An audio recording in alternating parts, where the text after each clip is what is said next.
درس قرآن میں سورہ ابراہیم ہمارا آخری جو درس ہوا تھا وہ رمضان المبارک میں سورہ ابراہیم میں سیکنڈ لاسٹ رکوع چل رہا ہے۔ دو اتوار سے تفسیر کے دوران یہ بات عرض کی گئی کہ سیدنا ابراہیم علیہ السلام نے ملک شام سے اپنے اہل خانہ کو مکہ مکرمہ میں چھوڑا اور پھر وہاں پر اللہ کے حکم پر بیت اللہ شریف کی تعمیر کی اور وہاں پر دعا کی۔ تو کئی ایک دعائیں حضرت سیدنا ابراہیم علیہ السلام نے مانگی، اس میں سے ایک دعا سرکار دو عالم صلی اللہ تعالیٰ علیہ وسلم کے بارے میں تھی کہ اے اللہ اس آخری نبی کو میرے خاندان میں پیدا فرما دے۔ تو اللہ تعالیٰ نے یہ دعا قبول کی اور حضور اکرم صلی اللہ علیہ وسلم کو آپ کے بڑے صاحبزادے سیدنا اسماعیل علیہ السلام کے خاندان میں پیدا فرمایا، جو کہ سیدہ ہاجرہ کے صاحبزادے تھے۔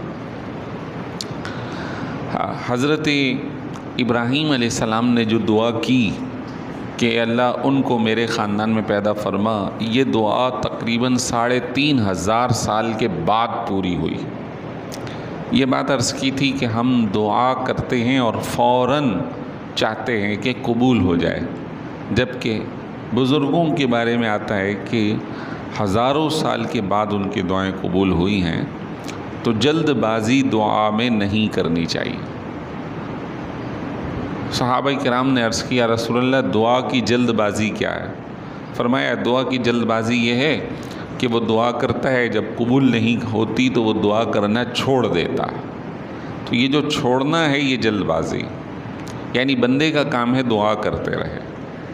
اس کے بارے میں مزید آداب آتے ہیں کہ دعا کرنے کا طریقہ یہ ہے کہ اللہ کی حمد و ثنا سے شروع کرے، اللہ کی حمد پر ختم کرے، اور حمد کے بعد درود ہو، اور آخر میں بھی ختم سے پہلے درود ہو۔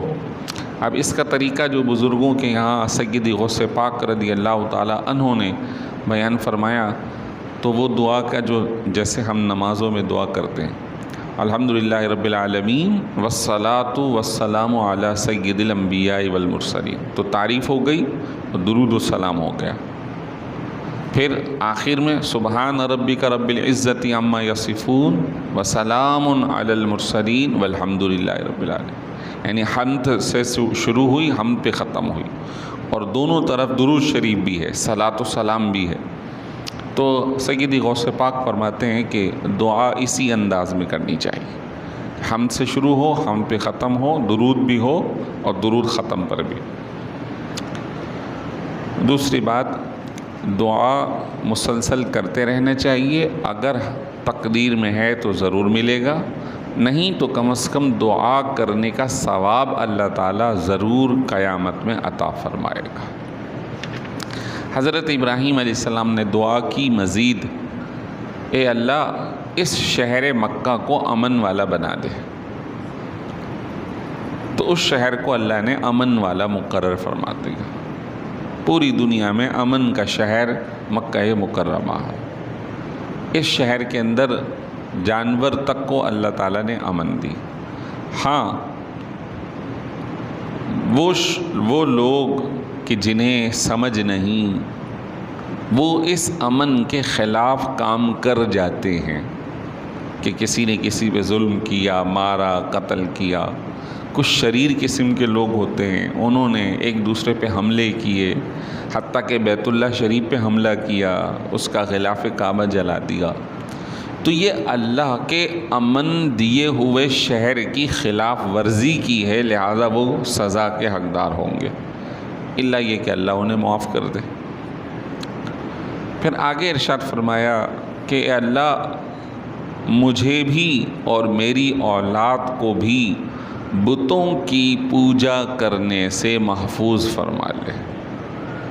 یعنی انبیاء علیہ السلام ویسے تو معصوم ہیں، لیکن وہ ہماری تعلیم کے لیے کہ وہ کفر سے بچنے کی دعا مانگا کرتے تھے۔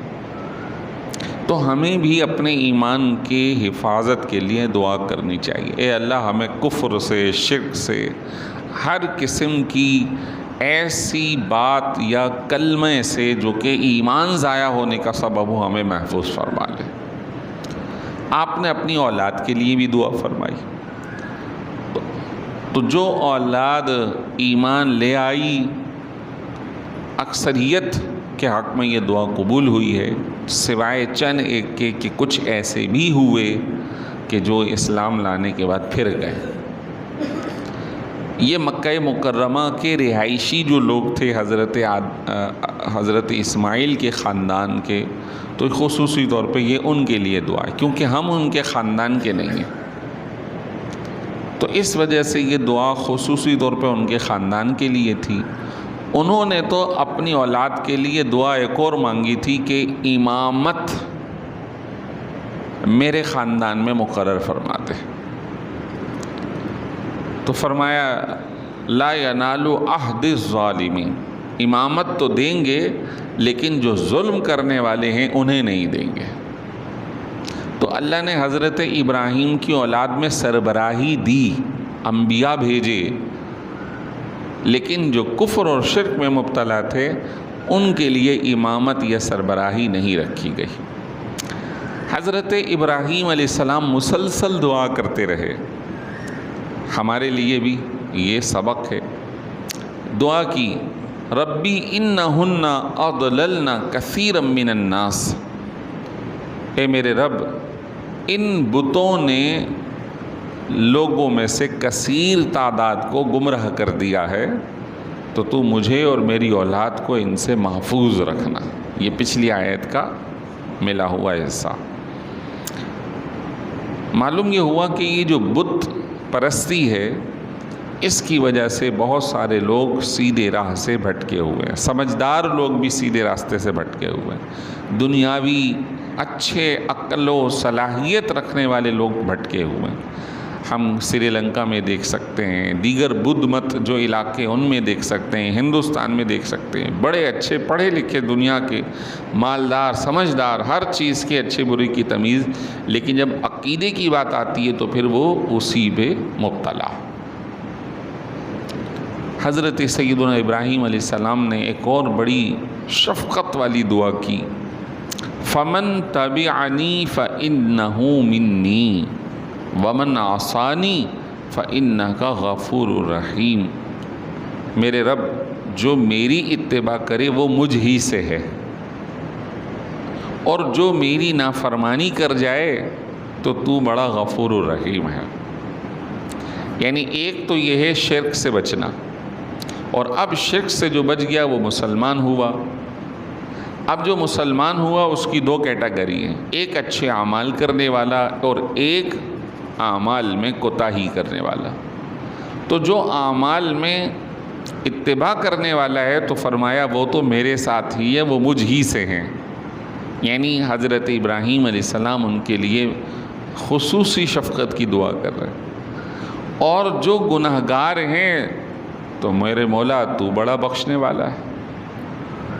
ایک روز سرکار دو عالم صلی اللہ علیہ وسلم دعا کر رہے اے اللہ، حضرت ابراہیم نے تجھ سے مانگ لیا کہ جو میری اتباع کرے وہ مجھ سے ہے، جو گناہگار ہو جائے تو بڑا بخشنے والا۔ حضرت عیسیٰ علیہ السلام نے عیسائی مذہب کے ماننے والے جو اس وقت ان کے پیروکار تھے، ان تعذبہم فإنہم عبادک وإن تغفر لہم فإنک انت العزیز الحکیم، اگر تو عذاب دے دے تو تیرے بندے ہیں، لیکن تو بخش دے تو یہ کام کر سکتا ہے، تو غالب ہے۔ اور حضور یہ دعا کر کے رو پڑے کہ انہوں نے اپنی امت مانگ لی، انہوں نے اپنی امت مانگی، تو میری امت، اللہ میری امت کا معاملہ۔ دعا کی، خوب گریہ کیا، اور بعض روایت میں آتا ہے یہ والی حضرت عیسیٰ علیہ السلام والی ایک آیت پڑھ کر آپ پوری رات نفل پڑھتے رہے۔ حضرت امام اعظم ابو حنیفہ کے بارے میں آتا ہے کہ یہ ایک ہی آیت بار بار پڑھتے رہے، آنسو بہتے رہے، داڑھی سے ٹپکتے رہے۔ تو اللہ تبارک و تعالیٰ نے اپنے حبیب صلی اللہ علیہ وسلم کو فرمایا وَلَسَوْفَ يُعْطِيكَ رَبُّكَ فَتَرْضَىٰ، اے حبیب آپ کا رب آپ کو اتنا دے گا کہ آپ راضی ہو جائیں گے۔ انہوں نے اپنی امت مانگی، انہوں نے اپنی امت مانگی۔ تو حضرت سیدنا امام جعفر صادق رحمۃ اللہ تعالیٰ علیہ اہل بیت اطہار میں ایک بڑے عالم محدث ہیں جو امام اعظم ابو حنیفہ کی بھی استاد ہیں۔ وہ فرمایا کرتے تھے کہ کسی سے پوچھا کہ تمہارے نزدیک سب سے زیادہ جو ہمت افزا یا بخشش کے اعتبار سے جو آیت قرآنی ہے وہ کون سی ہے؟ تو کسی نے جواب دیا وہ سورہ زمر کی آیت ہے جس میں اللہ نے یہ فرمایا قل، اے حبیب کہہ دیجئے، یا عبادی الذین اسرفوا علی انفسہم لا تقنطوا من رحمت اللہ، میرے بندوں سے کہہ دیجئے کہ جو اپنے آپ پہ ظلم کر رہے ہیں، گناہ ہو گئے ہیں، اللہ کی رحمت سے نا امید نہ ہوں، اللہ تبارک و تعالیٰ سارے گناہوں کو بخشنے والا ہے۔ تو حضرت امام جعفر صادق نے فرمایا آپ کے نزدیک تو یہ ہے، لیکن ہم اہل بیت اطہار کے نزدیک سب سے زیادہ جو بخشش والی خوشخبری والی آیت ہے وَلَسَوْفَ يُعْطِيكَ رَبُّكَ فَتَرْضَىٰ، سورہ والضحیٰ کی، کہ حبیب آپ کو اللہ اتنا عطا فرمائے گا کہ آپ راضی ہو جائیں گے۔ تو جب یہ آیت لے کر آئے جبریل امی تو عرض کی کہ جا کر عرض کریں کہ میں اس وقت تک راضی نہیں ہوں گا جب تک کہ میری امت کا معاملہ میرے سپرد نہ کر دیا جائے۔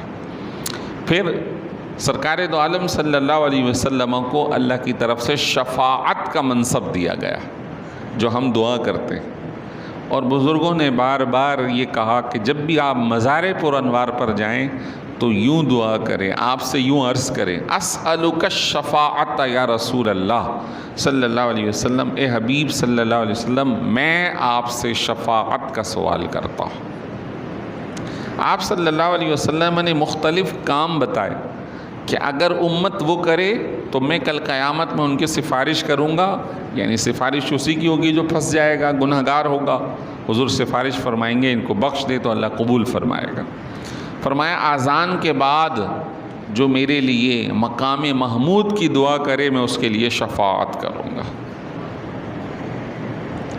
اب دیکھیے ہم اذان سے ہی غفلت میں ہیں، دعا تو کتنی، اذان کتنی اہم چیز ہے۔ روزانہ 5 مرتبہ اذان ہو رہی ہے، کانوں میں آ رہی ہے، اور 5 مرتبہ دعا مانگیں تو 5 مرتبہ حضور کے فرمان کے مطابق شفاعت اس کے لیے مقرر ہوگی۔ سبحان اللہ، اس کی کوشش کریں، انشاءاللہ ہم سب کوشش کریں گے انشاءاللہ۔ دوسری بات ارشاد فرمایا کہ جو شخص من زارا قبری وجبت لہو شفاعتی، یعنی ہمارے بعد ہماری زیارت کو جو شخص آئے گا، تو جو ہماری زیارت کو آئے گا اس کے لیے ہماری شفاعت واجب ہوگی، مدینہ طیبہ جانے والے گناہ گار لوگوں کے لیے۔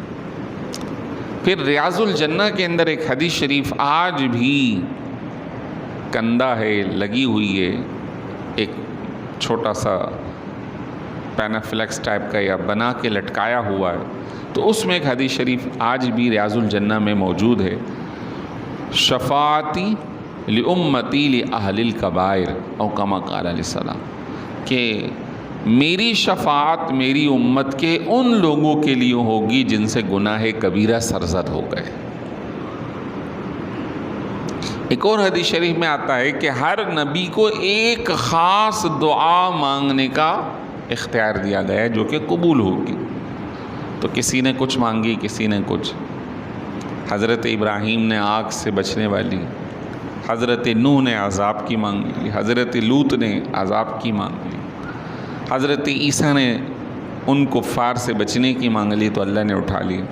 فرمایا میری جو دعا ہے وہ میں نے محفوظ رکھی ہوئی ہے، میں نے نہیں مانگی ابھی تک، میں کل قیامت میں اپنی امت کے لیے اس دعا کو استعمال کروں گا جو کہ قبول ہوگی۔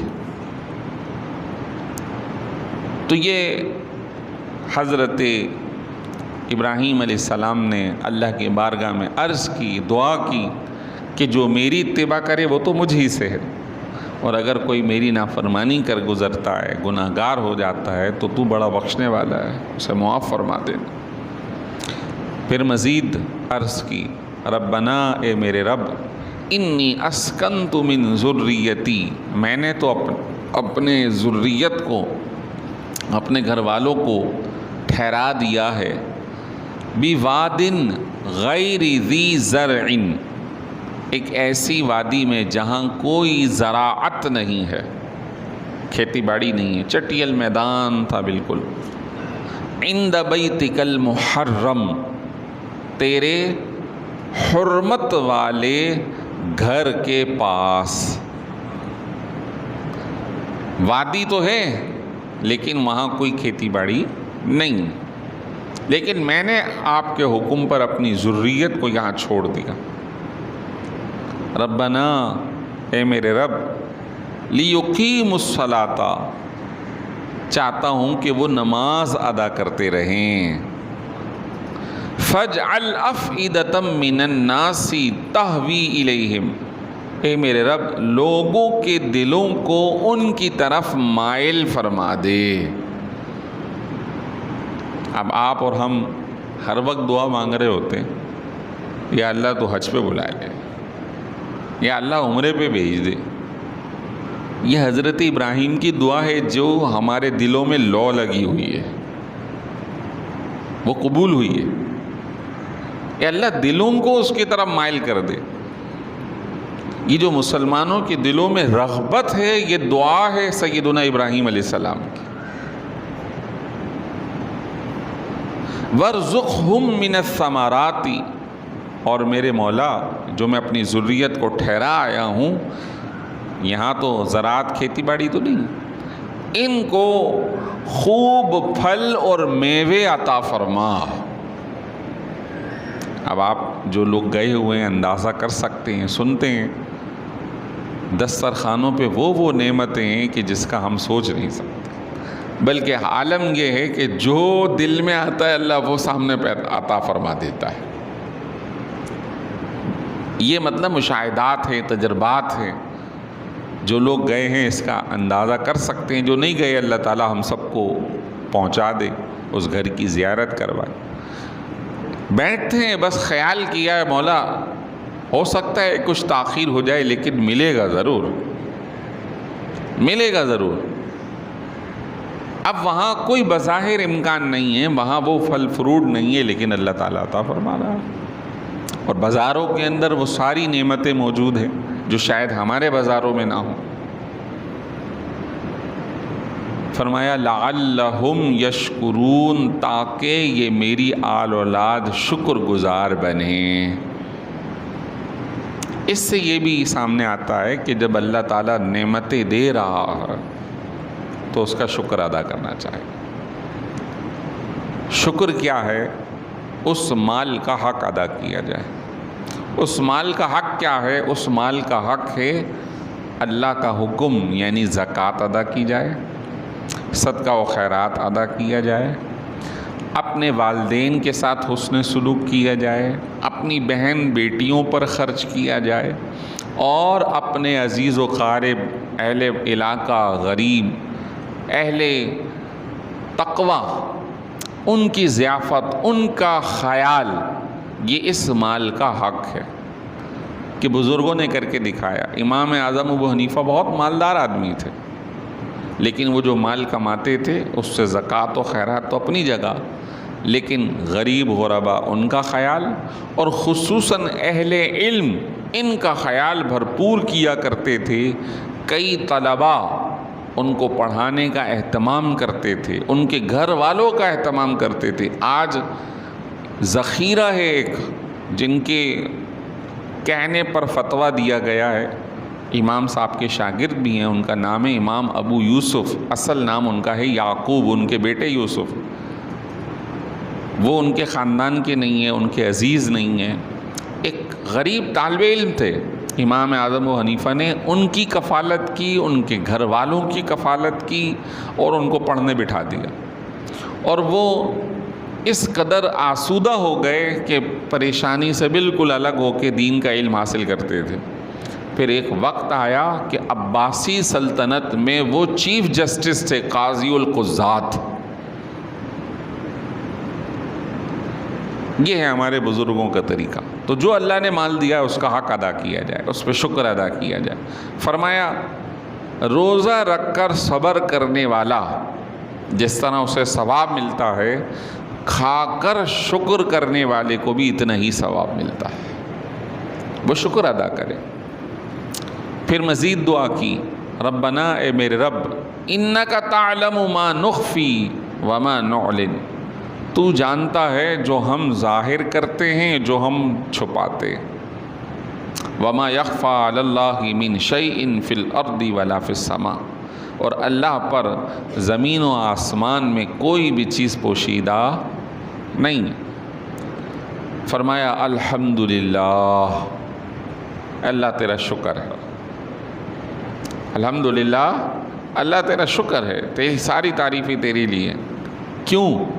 فرمایا الذی وہب لی علی الکبر اسماعیل و اسحاق، اس بات پر کہ میرے بڑھاپے کے باوجود تو نے مجھے اسماعیل بھی دیا، اسحاق بھی دیے۔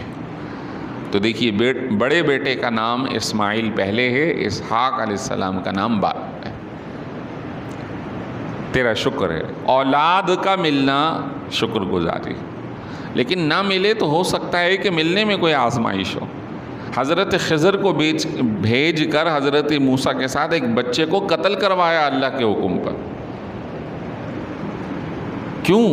حضرت موسیٰ نے سوال کیا، کہا کہ یہ بچہ جبلی فطری طور پہ کفر میں مبتلا ہے، بڑے ہو کر اپنے ماں باپ کو بھی کفر میں مبتلا کرے گا، تو یہ اولاد اس قابل نہیں کہ یہ زندہ رہے اسے۔ اور پھر خوشخبری دی تمہاری بیٹی ہوگی۔ وہ جو بیٹی ہوئی آگے چل کر اس بیٹی کے خاندان میں اللہ تعالیٰ نے نبیوں کو پیدا فرمایا، یعنی ایک لی تو بظاہر مشکل کام تھا، بیٹا چلا گیا، لیکن دوسری دی تو اللہ نے اس خاندان کے اندر نبیوں کو جاری کر دیا۔ تو اگر کوئی چیز نہیں ملی بھی تو اس میں بھی کوئی حکمت ہے، کوئی ملی تھی چلی گئی تو اس میں بھی کوئی حکمت ہے، اور جو اس کے بعد ملی اس میں بھی کوئی حکمت ہے، شاید ہم نہیں جانتے۔ فرمایا ان ربی لسمیع الدعاء، بے شک میرا رب بہت دعا سننے والا۔ ساری دعائیں ہو رہی ہیں، پھر آخر میں وہ دعا جو ہم نماز میں پڑھتے ہیں، ربی جعلنی، اے اللہ مجھے بنا دے، مقیم الصلاۃ، نماز قائم کرنے والا، ومن ذریتی، میری اولاد میں سے بھی نماز قائم کرنے والے بنا دے، ربنا وتقبل دعاء، اے اللہ میری دعاؤں کو قبول فرما لے، ربنا اغفر لی، اے اللہ تو میری بخشش کر دے، ولی والدیہ، میرے ماں باپ کی بخشش کر دے، وللمؤمنین، اور مسلمانوں کی بخشش کر دے، یوم یقوم الحساب، اس دن جس دن حساب ہوگا، مجھے، میرے والدین اور ساری امت کو بخش دے۔ اس سے یہ پتہ چلتا ہے حضرت ابراہیم کی دعا میں کہ جب دعا مانگیں تو اپنے لیے بھی مانگیں، اپنے ماں باپ کے لیے بھی مانگیں، اور کل امت مسلمہ کے لیے بھی مانگیں۔ اللہ تعالیٰ ان کی ساری دعائیں ہمارے حق میں قبول فرمائے۔ وآخر دعوانا الحمدللہ رب العالمین۔